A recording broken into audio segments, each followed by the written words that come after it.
please don't scroll. There's something that I'd like to share. As you can tell, I'm exhausted. I'm tired. I'm heartbroken. This over here, that's Gunner. That's our family dog. He's 12 years old. And I know that you guys want to scroll because this is really not a really entertaining post. It's not a bunch of music. But if you live in Texas or Denton County, I want to tell you his story. And I think everybody should hear his story because it's actually fucking devastated. Devastating. It's our family dog of almost 13 years. His birthday is September 28th. It's crazy because on the way to work one day this week, on Tuesday, on the 3rd, is I was walking out to my car and I looked over here by my truck and he was laying next to my truck and sunbathing. And I said, "Hey, Bubba." And he popped up, which you'll see over here in this picture. And I just thought, I'm going to snap a picture. Little did I know that'd be the last time I ever seen him alive. Breaks my heart. But I want you guys to know what happened to him. So I went to work, went in Denton, went to work, came back home.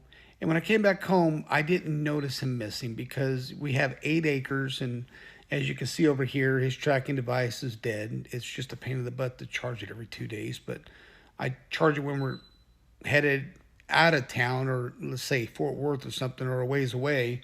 So I at least know where he's at. But I was just going to work in Denton and I came back home and ran a couple, before I did, I came back home, ran a couple errands on the way home and came back home and didn't notice him missing. He just kind of roams the property and lays out in the barn, lays by my truck, out in the pond drinking. Even though I got a water bowl, he still goes out to the pond and drinks.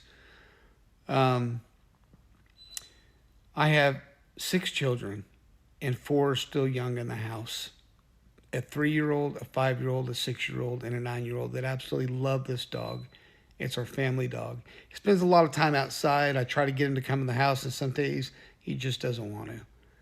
But when there's a storm, he's rushing to get to the door to lay by the fireplace. But that night, on Tuesday night, I was going to feed the dogs, and I started calling for him. And I noticed he didn't come, which was kind of weird. And so I thought, well, that's weird. So I called my wife and I said, "Hey, do me a favor, jump on the Nextdoor app and see if anybody's posted about Gunner because he's not here and it's getting dark." And she looked and she said, "No, nobody's posted." And I said, "Okay, this isn't good. So let me go check in the barn real quick." So I went out in the barn and he kind of hangs out there chasing bunny rabbits and he wasn't even out in the barn. And so now I'm getting worried because now I'm fighting dark. So I jump in my car and I'm driving through the subdivision down over here and over on Big Sky Trail. And this is off Highway 380. And I'm thinking the worst. Maybe he got hit by a car. But then I'm thinking, well, he has arthritis on his hips. He can't walk that far. And so he's not going to make it too far. Maybe he's at one of my neighbor's homes. He just kind of just stays around our property, which, you know, I never have to worry about him going too far. So I drive around for hours, hours on end. Now it's dark. Now it's 12:30, 1 o'clock in the morning, and I'm devastated. I can't find him. Like I'm scared. I'm nervous. I come home, I toss and I turn, I try to sleep all night. I wake up the next morning just exhausted on my conference call, and I tell my wife, do what you can, find what you can find out, do whatever you can to find anything, let me know. And I had a lady by the name of Deborah reach out to me and said, "Hey, your dog's at the McNatt Animal Shelter over off Elm Street in Denton." And I'm like, "What?" So I tell my wife, call over there, let him know I'll be over there after my conference call to pick him up. And so she did. And she texted me back, "They're closed today for the public, so you can't pick him up. We'll have to pick him up on Thursday." And I'm thinking, oh, great, more money I have to spend. But that was honestly the least of my worries. I thought, okay, he's safe. They know we're coming. He's there. And everything should be good. So I'll pick him up tomorrow. which today is Thursday. And as you can see, I'm heartbroken for a reason. I show up on Thursday, which is still within my 72-hour hold on a stray. They said that they picked them up on Highway 380 and 35, which is 12.2 miles from my place. There's absolutely no way he can make it that far with his legs. So I knew there was a fault in the story. I just couldn't figure out where it was and who picked him up. So I end up at the shelter today, and they take me in the back, and we're looking for Gunner. And we go from cage to cage to cage, and no Gunner.